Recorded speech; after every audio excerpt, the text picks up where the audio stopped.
Hello everyone and welcome to Green Magic, your source for all things green and magic. So this episode will be about Untap Lands Ramp. The basic premise to these cards is that by untapping lands, you can tap them again for more mana and generate extra effect that way. Now there are some instances where you would use the lands for purposes other than mana, such as a Maze of Ith, and you would have the ability to tap it to maze a creature and then untap it, then tap it again to maze another creature. There are possibilities like that. There's obviously a lot of other lands that have various utilities, so you do have those potential benefits, but this series is all about ramp, and the presumption is that you will want to use these effects to generate extra mana. Let's get started right with the Planeswalkers, and obviously as Planeswalkers they have multiple abilities. Starting with Nissa, who shakes the world. She costs 5 mana, including double green. She has 5 loyalty to start and is a legendary planeswalker, Nissa. She is from the War of the Spark series, so she has the static ability. Whenever you tap a forest for mana, add an additional green. This card was already featured in the Mana Doublers video because of that ability. She will be included in this video because of her +1. +1. Put 3 +1/+1 counters on up to 1 target non-creature land you control. Untap it. It becomes a 0/0 elemental creature with vigilance and haste that's still a land. And then the -8 is you get an emblem with, quote, lands you control have indestructible. Search your library for any number of forest cards, put them onto the battlefield tapped, then shuffle your library. So the +1, if you just want to use her as a mana doubler and just plus her to buff her up so that she's less likely to die or to get closer to the ultimate, you don't have to choose a land. It's up to 1 land. But if you want to use it for the sake of ramp, then you just pick one of your lands that isn't currently a creature, put 3 counters on it, it becomes a creature, and untap it. The reason why you would want to avoid that under most circumstances is because now that the land is a creature, it's vulnerable to removal. The benefit to doing it, however, is that you could just gain at minimum 2 extra mana if you do it to a forest, or if you happen to do that to like a Gaia's Cradle, a Nykthos, anything like that, you get to untap your big mana producing land and then just go off and do whatever big play that you plan on doing to either jump ahead or straight up win the game. So sometimes untapping that important land is worth the risk of it being vulnerable for the rest of the game if there is no rest of the game. Next, Garruk Wildspeaker, 4 mana, including double green. He starts with 3 loyalty. He's a planeswalker, Garruk. His +1 is untap 2 target lands. -1, put a 3/3 green beast creature token onto the battlefield. -4, creatures you control get +3/+3 and gain trample until end of turn.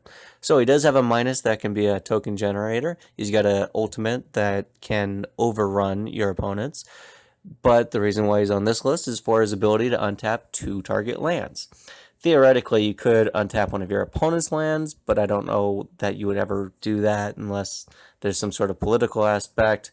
Maybe one of your opponents has an answer to one of your other opponent's things, and you need them to untap 1 or 2 of their lands to get to that effect. For the most part, though, you're not going to do that. You're just going to untap 2 of your own. And since it's any lands, you could untap your Gaia's Cradle, Nykthos, your Lotus Field, Lotus, whatever, anything you want that taps for more than 1 mana, preferably. And even if you just have a single doubler on board, he costs 4, he untaps 2 lands, he pays for himself. If you don't have any doublers, if all you have are basics and everything just produces 1, he effectively costs 2, because he costs 4 and then he untaps 2, so he can get you ahead on mana if you have big mana producers. He can just cost you 2 mana if all you have are little basics. Or, he can do other things too with the tokens and the overrun effect. Next is Nissa, Genesis Mage. She costs 7, including double green. 5 loyalty to start, Planeswalker Nissa. Her +2 is untap up to 2 target creatures and up to 2 target lands. Her -3 is target creature gets +5/+5 until end of turn. And her -10 is look at the top 10 cards of your library. You may put any number of creature and or land cards from among them onto the battlefield. Put the rest on the bottom of your library in a random order. So the first thing that's worth pointing out is how expensive she is to cast. That makes it very difficult to even put it in a deck. And personally, I'm not averse to having 7-8 mana cost spells or anything like that. But when one of your kind of ramp spells is that high, it needs to have a big effect. And aside from the fact that planeswalkers are vulnerable to being attacked, the upside, while good, isn't enough to generally justify her inclusion to me in any deck. But the ability to untap 2 creatures and 2 lands could be huge, especially if your creatures happen to produce mana in some way. Or, worst case scenario, you attack with 2 creatures and then you just untap them and give them sort of pseudo-vigilance. The ultimate's huge. She's a good card. It just, that's such an easy one to cut from any deck. Moving on, Nissa, Worldwaker, 5 mana, including double green, has 3 loyalty. She's a planeswalker Nissa. Her +1 is target land you control becomes a 4/4 elemental creature with trample. It's still a land. Her other +1 is untap up to 4 target forests. And then the -7, search your library for any number of basic land cards, put them onto the battlefield, then shuffle your library. Those lands become 4/4 elemental creatures with trample. They're still lands. So she has the ability to make a land a creature, and it doesn't say till on a turn, so it stays a creature, which is scary because it can die. Her ultimate can give you unlimited land creatures, but they're not indestructible, so they can still die. It's the ability to untap up to 4 forests. So you don't get to untap, the Gaia's Cradle, the Nykthos, the Lotus Field, Lotus whatever, but you could untap any dual lands that have forest type if you're in multiple colors, or even if you're just in mono green, you can untap 4 forests. So the turn she comes out, she only costs you 1 effectively, and thereafter she is ramping you. Not a terrible value. I don't personally use her very much. I think I might have her in 1 deck or 2. She just doesn't really stand out as being needed or kind of worth including to me. But if you're going for any kind of theme, if you like planeswalkers, or if you just feel that you can really get good value out of that +1, then feel free to include her. And then finally, we have another Nissa, Vital Force, 5 mana, including double green. Starts with 5 loyalty. She's a planeswalker Nissa. Her +1 is untap target land you control. Until your next turn, it becomes a 5/5 elemental creature with haste. It's still a land. Her -3 is return target permanent card from your graveyard to your hand. And her -6 is you get an emblem with. Whenever a land enters the battlefield under your control, you may draw a card. So this one has a ton of upside. We'll start with the -3. She can just return a card from your graveyard to your hand. Regrowth, Eternal Witness, however you want to think of it. That's a great effect. Not one that I usually include a whole lot of in decks, but its value is obviously well known. The +1, similar to the first Nissa Who Shakes the World that I brought up, you could untap something that produces a ton of mana, and then you keep your turn going by doing that.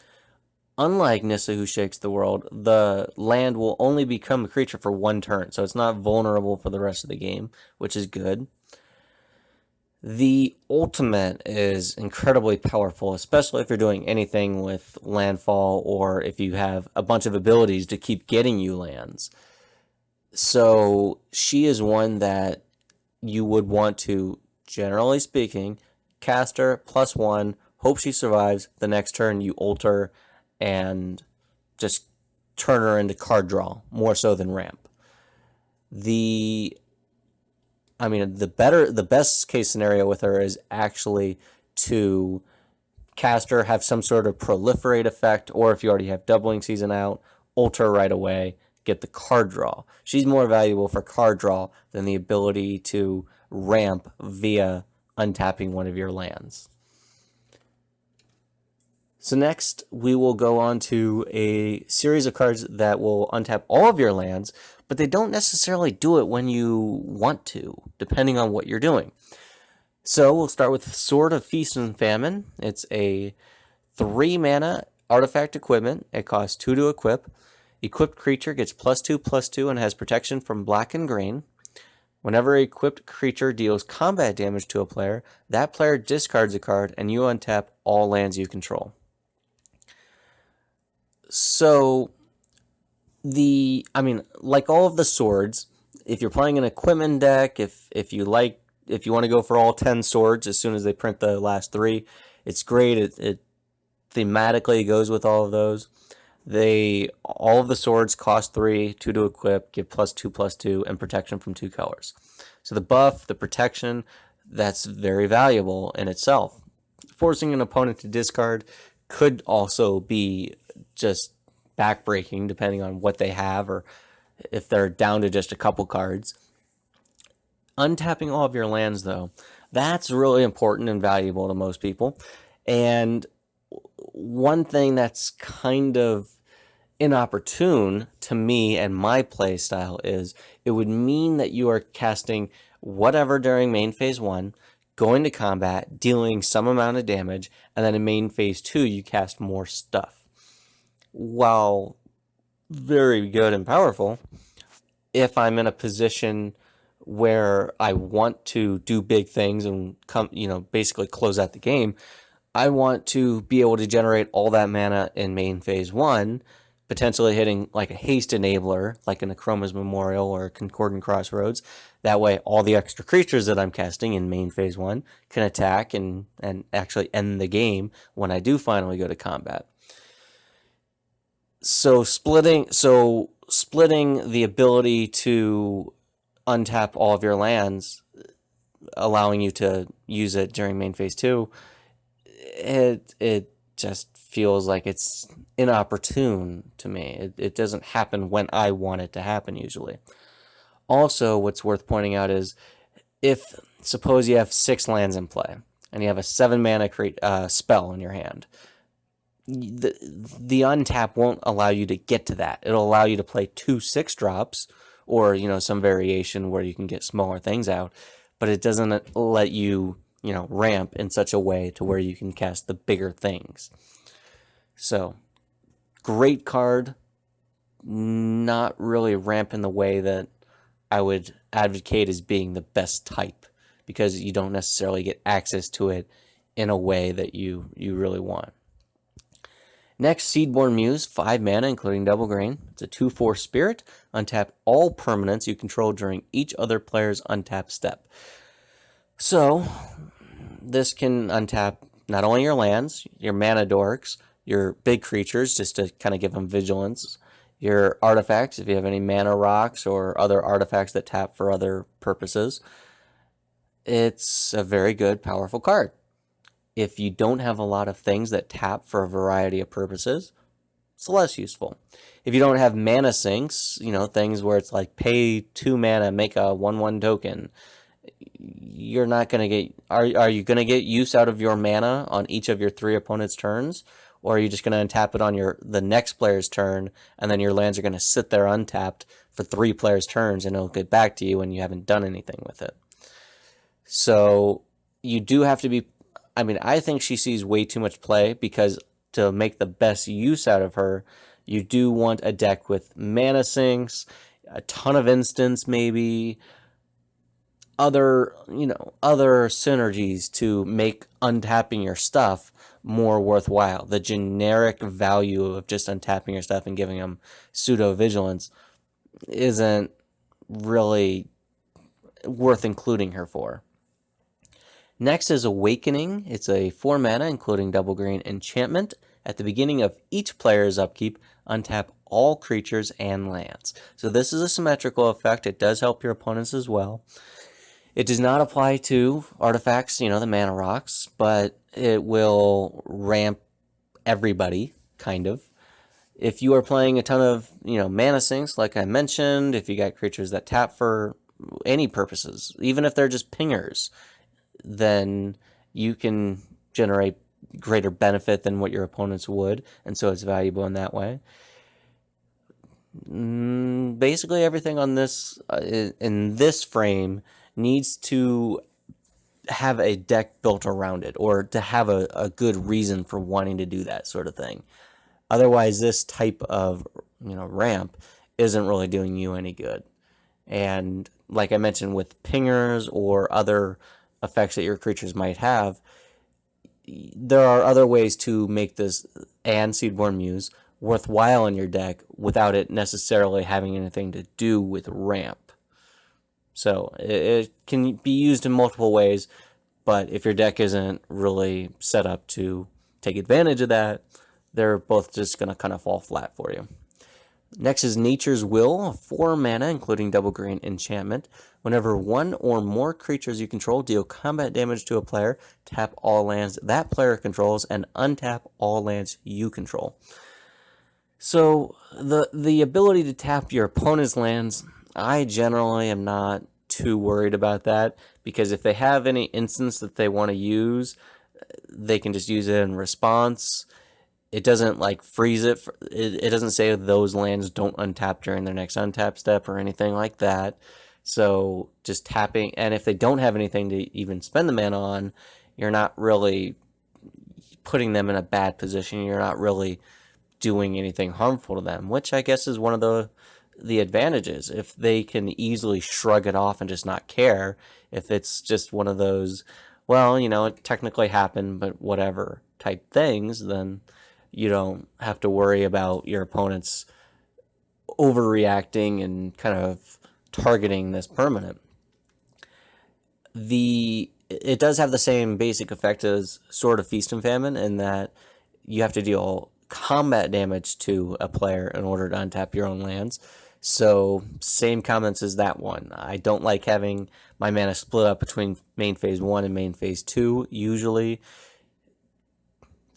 Same scenarios, just same reasoning. And then finally, you have Wilderness Reclamation, 4 mana, including a single green. Enchantment, at the beginning of your end step, untap all lands you control. So this one, unlike Seedborn Muse or Awakening, only happens once. It doesn't happen during each player's turn, so you don't just keep getting that benefit. So, not quite as good. It also only applies to lands, unlike Awakening, which hits creatures, and Seedborn Muse, which hits everything. But it does only benefit you. There's no condition to it. You don't have to deal combat damage to an opponent, so that's nice. Again, I think if you aren't playing a ton of instants, or you don't have mana sinks, then this card isn't going to do you much good. And I don't see why it would be in so many decks, especially for a card that's relatively new. But one thing that these cards all do have that synergizes really well with each other, if you do have a mana sink.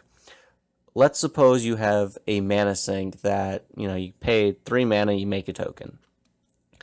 You deal combat damage to an opponent, you untap all your lands, you tap all your lands to make, we'll say it's 3 mana to make a token, we'll say you have 9 lands. You tap your 9 lands, you make 3 more tokens. Your end step, you untap all your lands, then you tap them all to make 3 more tokens. At the beginning of the next player's untap step, all your lands untap to Seedborn Muse. Then during their upkeep, there's a trigger to untap all your lands. In response to that trigger, you tap them all, make 3 more tokens. Then you untap them to the Awakening. Then at some point, during either their turn or the start of the next person's turn, before, well, it would have to be during their end step, you would tap all the lands to make 3 more tokens. Then during the second player's turn, Seedborn Muse and Awakening, and you get to untap your lands basically twice per turn. What I'm trying to say is the fact that Nature's Will and Sword of Feast and Famine are triggers that happen after you deal combat damage to somebody, so during the combat damage step, then Wilderness Reclamation happens during your end step, and then Seedborn Muse happens during an untap step, and then Awakening happens during the upkeep. You get to spread things out a little bit, and these don't really, they don't overlap in a way that's redundant. So having multiple of these on board is actually kind of nice if you have the proper mana sync. So next we're going to move on to the ones that tap for creatures that tap to untap a land. We're going to start with the 3 mana ones. So Lay Druid, which is 3 mana, including a single green, 1/1. It says Cleric on the old version, but it's a human druid. It is not a cleric, which I'll point out again in just a moment. Basically, you just tap it, untap target land. Next, Krosan Restore, 3 mana, including a single green. It's a 1/2 human druid. Tap, untap target land. This one does have Threshold, meaning if you have 7 or more cards in your graveyard, you can use its ability, which is tap, untap up to 3 target lands. Next, Blossom Dryad, 3 mana, including a single green. It's a 2/2 Dryad. Tap, untap target land. And then the fourth one, Juniper Order Druid, which is 3 mana, including a single green, 1/1. This one is a human druid cleric, or cleric human druid, whatever order. Tap, untap target land. So what I was saying with Lay Druid, the old one says cleric, but it's not a cleric anymore. It's just a human druid. The Juniper Order Druid says cleric and is a cleric in addition to being a human druid. So kind of weird how those ones ended up changing in different ways. And then Krosan Restorer just added human to it. So it was already a druid and they threw on human as well. Krosan Restorer is technically better than the other ones because of the potential for Threshold. If you're not doing anything with Graveyard or Dredge or anything like that, then you don't necessarily intend on reaching that very often, or at least not intentionally. Your opponent's board wipes could help you inadvertently. So that one does see a lot more play because it is technically strictly better, but personally I just like the art on it. I think the art is reason enough to justify wanting to put it in a deck.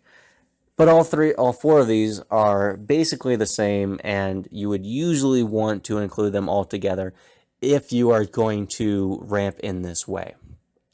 Now, all of these cards are intended to combo with either a land that produces multiple mana, such as the Lotus Field and the Lotus Veil, and I keep saying them over and over. Gaia's Cradle, what you get from Growing Rights of Itlamok, the land off of that, Growing Cradle, whatever, or Nykthos or anything else.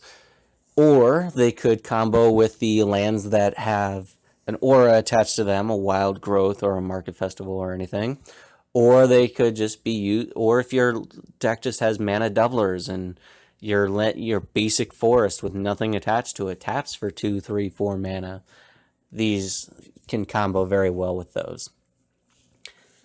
On their own, though, 3 mana, untap a land, not a great value. So if you're going to run these, you do want to make sure that you're playing them in the right deck. And for me, that's a deck that cares about tapping things. And so, you have things like these that untap lands, you have effects that untap creatures, you have effects that untap or untap artifacts. If you're just doing a bunch of tap effects, just for that kind of deck, I think that these all go very well in something like that, if that's what you're going for. But for your basic deck that just wants to ramp straight forward, these aren't particularly good. Next, we're going to go on to some of the more conditional but cheaper 2 mana ones. So Voyaging Satyr, 2 mana, including a single green, 1/2 Satyr Druid, tap, untap target land. Hope Tender, 2 mana, including a single green, 2/2 Human Druid, cost 1 mana and tap, untap target land. Or tap 1 mana and tap, Exert, untap 2 target lands. Rime Tender, 2 mana, including a single green. 2/2 snow creature. It's a human druid. Tap. Untap another target snow permanent. And then finally, Greenside Watcher, 2 mana, including a single green. 2/1 elf druid. Tap. Untap target gate. So Voyaging Satyr of this group is obviously the best because it has no additional conditions, and also it is just better than what we just previously saw, all the 3 mana ones that do the same effect. So it's better than those. 2 mana, untap a land, you can generate some pretty good value on this. And you see it in how much it's played. It's seeing way more play than these other cards. Hope Tender is an interesting one because if you have the things that untap all your stuff, like the Seedborn Muse, the exert doesn't necessarily matter. You have no reason to care about it, about exerting it, if it's just going to untap on each of your opponent's turns anyway. So if you have a bunch of those effects and that's what your deck is trying to do, then this is a little bit better of an include. What makes it bad is that it costs 1 mana and tap. So if you're playing multiple colors, but all your lands only produce 1, you could filter. You could pay the 1 in red and then untap an island or something like that. So it does have a little bit of benefit there, I guess, but not in a way that's super effective. The main benefit is going to be if you have lands that produce several mana, just like everything else here, but this one more so needs it to be effective at all. At least a Voyaging Satyr can basically tap to untap a, we'll say a forest that produces 1 mana, and then you tap the forest to produce 1 mana. The only way Hope Tender will net mana is if you have at least 1 land that'll produce 2 or more. So it's a little bit tougher to justify, but in the decks that would want these other cards are decks that want lands that produce multiple mana generally, so it could work, just be a less effective version of it. Rime Tender, I'm not a big fan of because if you just wanted to untap your lands, then you got to be playing all snow lands, and I'm just not a big fan of snow lands. I don't really like that trick, but it's not super tricky in this regard. It just, outside of my personal preference, also you're going to be spending a little bit of money on those lands. Basic lands are free. You can just get them at any game store. But paying, 50 cents, 75 cents, whatever it is, per land, per basic, to get your deck to make this card usable, this 5-cent card that's not going to be super important, not really worth it to me. Now, it does untap any snow permanents, so if you have other snow creatures, snow artifacts, snow whatever. I don't know the full list of things that have the snow type. Obviously, it's going to be stuff from Cold Snap, Ice Age, and Modern Horizons. So if your deck has several other things that synergize with it, great. If not, it's not difficult by any stretch to meet the conditions of this card. It just isn't really worth it to me. And then Greenside Watcher, that one does have a condition that's not particularly good in almost any deck. The fact that it only untaps a gate is a big downside, because if you're just playing a multicolored deck and you're trying to go budget, I guess, so you're using gates instead of other dual lands, then, well, there's a few things. You should just be using basics and then use things like Cultivate, Kadam's Reach, which I guess aren't super budget, but they're only like $1. You should be using basics and other effects that get you those basics into play. If you're playing multiple colors and it's not, you're thinking of using gates just because they're cheap, you should probably go in a different direction. The main reason to use gates is for a gate deck, a Maze's End deck. Now, if you have a Maze's End deck, the best way to tutor for those lands, aside from Mage's End itself and the various green things that'll let you search for a specific card, there are a few things. District Guide lets you get a basic or a gate. Gatekeeper Vine lets you get a basic or a gate. And then Circuitous Route lets you get a basic or 2 basics or 2 gates or one of each. This one could help you to untap those, including the turn that they come into play, because gates come into play tapped, and ramp you a little bit, I guess, but it's just too narrow, even in a Mage's End deck. I would rather just have any creature that could untap any land, like all the other creatures on this list. But if you're going to play this card, there's the deck to play it in, is a Mage's End deck. So next are going to be some of the stronger cards in this type of ramp. Starting with Arbor Elf, it's a single mana 1/1 Elf Druid. Tap, untap target forest. So this one has the downside of only untapping a forest, so you can't get the Guy's Cradle, the Lotus stuff, the Nykthos, all those. So you either need to get, well, even if the forest is tapped for 1, it's still it's basically the same as the Llanowar Elves. It's just one extra step because you're untapping the land and then tapping that for a green. But if you have dual lands and it's a forest, mountain, forest, plains, whatever, then you do have a little bit of wiggle room there. Otherwise, the way that you're going to get the best effect out of this is if you have, Wild Growth or Market Festival or Vernal Bloom or Cage Sun or anything that makes your lands tap for more. But you don't even need that with this, because it is just a 1 mana dork, effectively. It's a very good value without any help at all.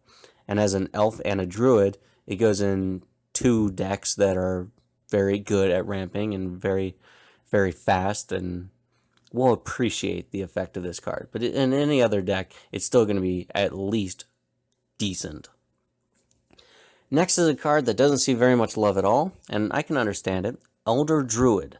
4 mana, including a single green. It's a 2/2. It's an elf druid. I don't believe it has the cleric type anymore. It costs, and then its ability is for 4 mana, including a single green, and tap or untap target artifact, creature, or land. So the cost of the activation for this means that it's a little bit harder to net profit mana. But there's a ton of ways that you can. Obviously, in an elf deck, if you've got Morrowind, Priest of Titania, Elvish Archdruid, Wirewood Channeler, there are several elves that by tapping him, those other things will tap for 5, 6, 7, 8 mana, and you will come out ahead. Or if, again, in the elf scenario, there are elves that you can tap and put a bunch of 1/1 counters on things, or give other creatures plus X, where X is the number of elves in play. You don't have to use them to ramp. You can use them to use other effects. As for lands, you would need a land to produce 5 or more mana, which Wild Growth won't get you there. A single mana doubler won't get you there. But if you got several of them in play, it is possible to come out ahead with them, and I've done that personally, like in my own gameplay. The main thing that you would get ahead of on that are the things that, like the Nykthos, the Guy's Cradle, the lands that just tap for a bunch of mana. Or if you happen to have a land, and this would be true with Arbor Elf as well in an elf deck, if you have a land with the Elvish Guidance aura attached to it, where it taps for mana equal to, well, the land would tap for its own mana plus mana equal to the number of elves you control. So there's another land that could tap for a bunch of mana. For artifacts, there's that new, it's got the devotion thing to it. It's something Lotus, like a Nyx Bloom Lotus or something. There's the only artifact I could think of that would generate more than 4 mana potentially. But again, it doesn't have to be used for mana dork purposes. You could untap stuff for other things. Now the tap half of this card, I've never really used or cared about. That's more of a blue thing, usually, to tap your opponent's stuff. So I don't even utilize the half of what this card is capable of in tapping my opponent's stuff. But it's there. if you need to. What I've used this card for to great effect is as a combo piece. If you have a deck with a bunch of tap effects, obviously being able to untap any artifact, creature, or land could be huge. If you have something that will double it, like Illusionist Bracers is equipment that you can attach to it to double its activated ability, or Rings of Bright Earth, where I think it costs you 2 mana to copy an activated ability.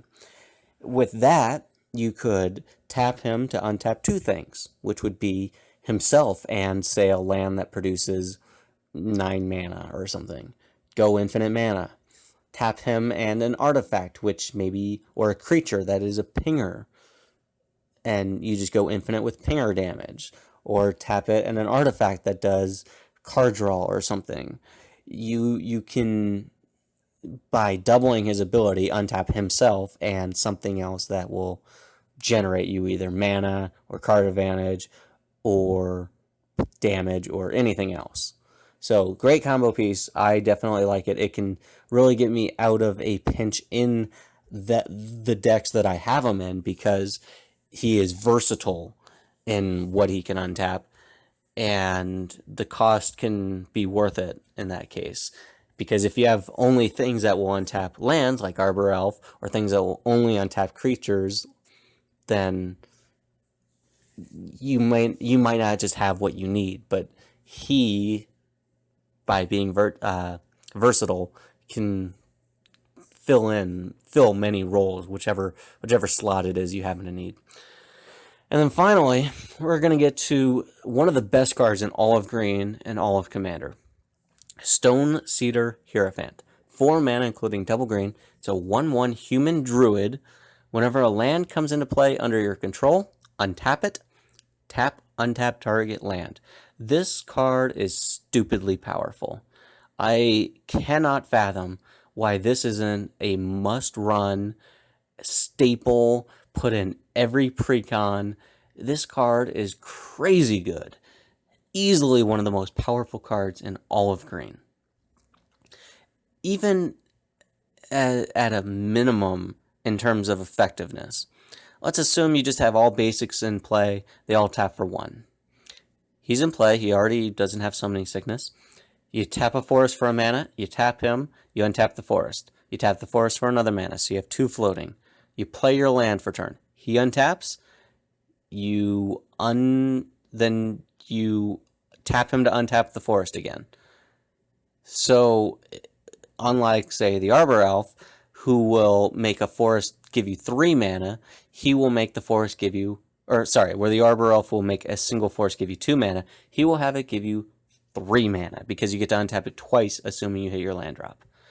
If you play an Explosive Vegetation, well, now he's going to have 2 untap triggers, so you can untap 2 lands. You could untap the 2 basics that you get with Explosive Vegetation, effectively making it like a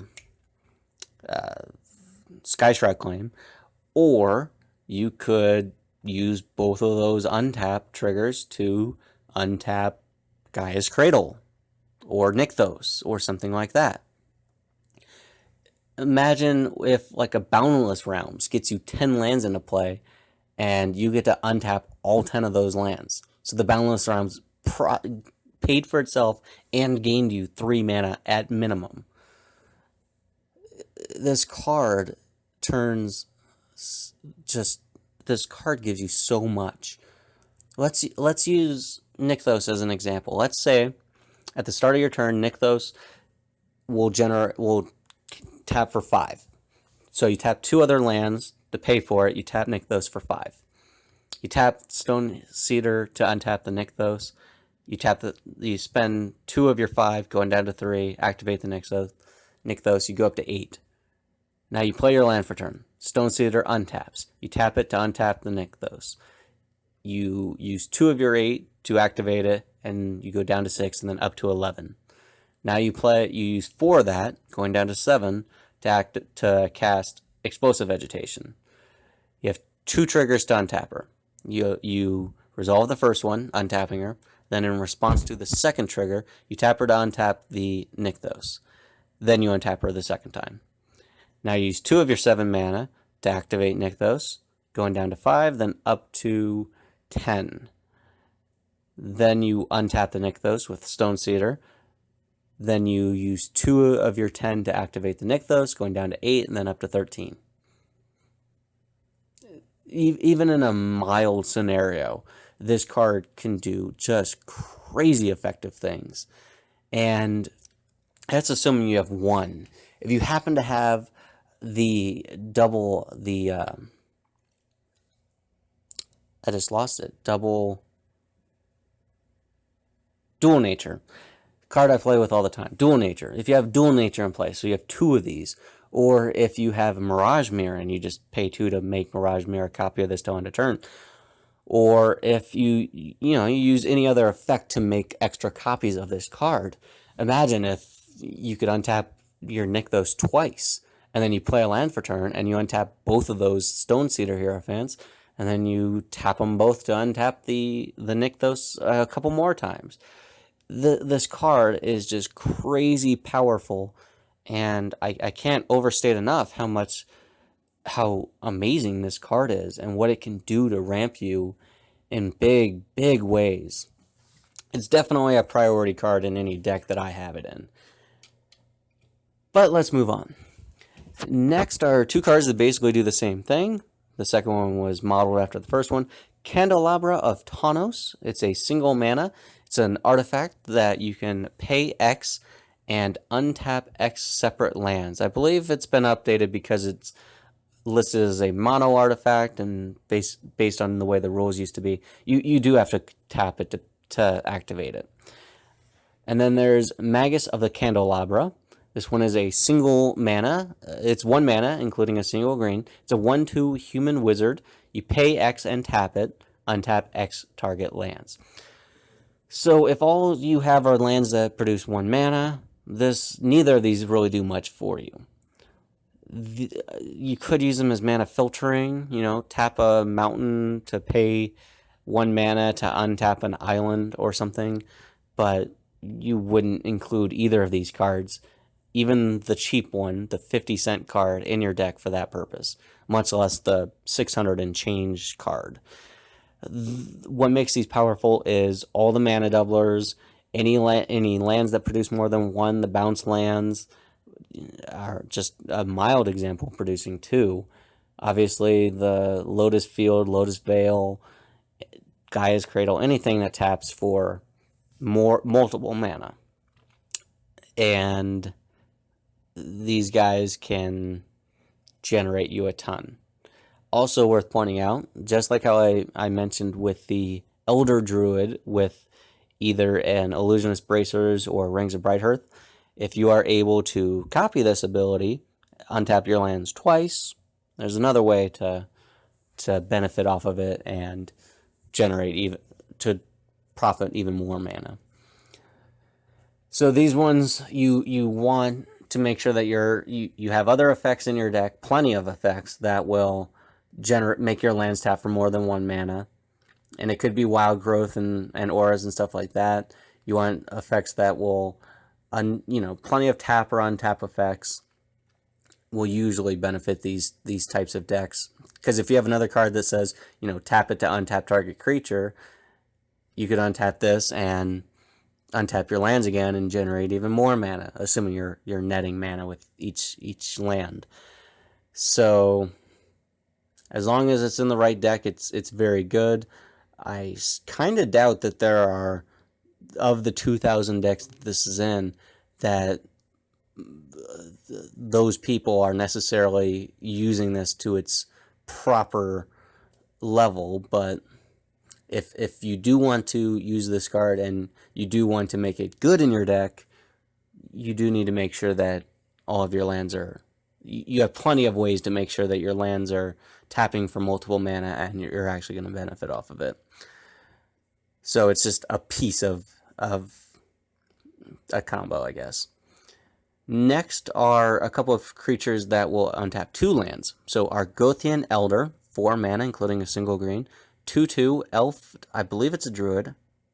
Yeah, I'm almost certain it's a Druid. Elf Druid, tap, untap 2 target lands. And then Ley Weaver, 4 mana, including a single green, 2/2 human druid, tap, untap 2 target lands. Ley Weaver also has partner with Lore Weaver, a blue card that I don't remember what that one does. Don't care. So these are both 4 mana, including a single green, both 2/2s, both untap 2 target lands. They are effectively identical, minus one's an elf, one's a human. If you're going tribal at all, that could be relevant, but for the most part, it's not. They are pretty good value because they untap 2 lands, so it's almost like 2 mana to untap 1 land, 4 mana to untap 2. So they're a little bit better value than those 3 mana creatures that we already saw before. And if you do happen to have if you have untap effects, these guys are so much more valuable, because if you have the ability to, say your lands just produce 1 mana each. So you tap 2 lands for 2 mana, you tap one of these to untap them, you tap those lands for 2 more mana, you have 4 mana. Now you have a creature or an artifact that says untap target creature. You untap one of these guys, now you can untap 2 more lands. So with the tap, untap style, deck building effect, these guys are going to be twice as effective, well, really exponentially as effective as the previous cards we've seen that only untap 1 land. So these are actually pretty valuable in those decks, in decks that really care about tapping your creatures, untapping them, etc. Beyond that, I don't think there's much I can say about them. They're just really good cards in those decks. And then the final card of this category is Patron of the Orochi. It's 8 mana, including double green. It's a 7/7 legendary spirit. It has Snake Offering, which means that you can play it anytime you can play an instant by sacrificing a snake and paying the difference in mana cost between it and the sacrificed snake, which includes color. But the main ability is tap, untap all forest and all green creatures. Play this ability only once each turn. So I don't even know where to begin with this card. It is very expensive in mana, so it's not something that you're going to get out early. And if it does get removed, then it's a pretty big setback for you. It untaps all forests and all green creatures, so that is a symmetrical effect that'll help your opponents, including any dual lands that include forest in their typing. The main thing that I want to point out, aside from the fact, well, 2 things. One, because it untaps all your forests and there's no timing restriction on it, you can, if you have 10 lands in play, you can tap your 10 lands, 10 forests, tap this to untap them, and then tap your 10 forest again, and now you have 20 mana all in one phase or at one time. Unlike those other cards that I went over much earlier, like Sword of Feast and Famine or whatever, where by the timing of it, you kind of have to break your mana down into 2 different times, which for those effects I thought was a big negative.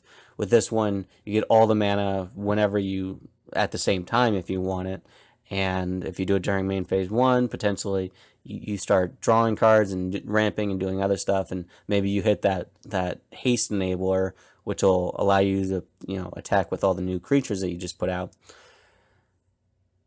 The other thing that's worth pointing out with it, so I guess there's 3 things. The second thing worth pointing out with it is this is a green creature. So you tap it, it untaps everything, including itself. You could, if you wanted to, tap him to untap everything, and then, so you get the ramp effect, and then when you go to combat, attack with him, if you really wanted to. So he does both ramp and he's still able to attack. That can sometimes be relevant, but usually you're not going to want to attack with him. You'll want him untapped so that during your opponent's turns, each of your opponent's turns, you can tap him to untap all of your forests and your green creatures. Well, I mean all forests and all green creatures. So if you have any kind of mana sink, you are now able to do that thing on each person's turn. Because it's once per turn, but it's not at sorcery speed, which means you can do it during each opponent's turn. And because he is a green creature, so he will untap to his own effect. If you have any mana sinks, anything that you can do, he'll help you immensely in doing that. So it's very powerful if you've got just anything that you can dump mana into. If you have an effect that says pay 2 mana, create a token, do it over and over and over and over every single turn, and you get a ton of benefit off of it. I haven't built him as a commander yet personally, but I know I believe I have him in a couple decks. The one that I'm thinking of just offhand is my Recce deck, my legendary creature deck, or legendary stuff deck. And I can tell you that having him on the field and the ability to just keep a turn going and play so much extra stuff by having him out is huge and just a big benefit to the deck. And if I ever equip, Helm of the Host to one of my legendary creatures to make a token copy of it with haste at the beginning of combat, he's probably one that I'm going to choose most of the time, because that just gives me so much more mana. And if I, for whatever reason, don't already have a Chroma's Memorial out, I don't have the Vigilance, I can tap that token copy to untap all of my creatures and give them pseudo Vigilance, in addition to the ramp that I'll have in main phase too. So yeah, when it's the obvious target of Helm of the Host in a deck full of legendary stuff, that should be a very strong endorsement that this card is insanely good in any context where you can get it out. 8 mana, it is a steep price, and you should be in a pretty decent position at that point anyway. But this is one of those things that if you're starting to run out of gas, it propels you. I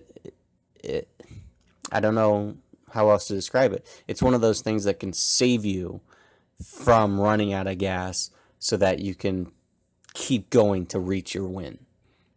And that's a powerful thing that you want in your decks usually.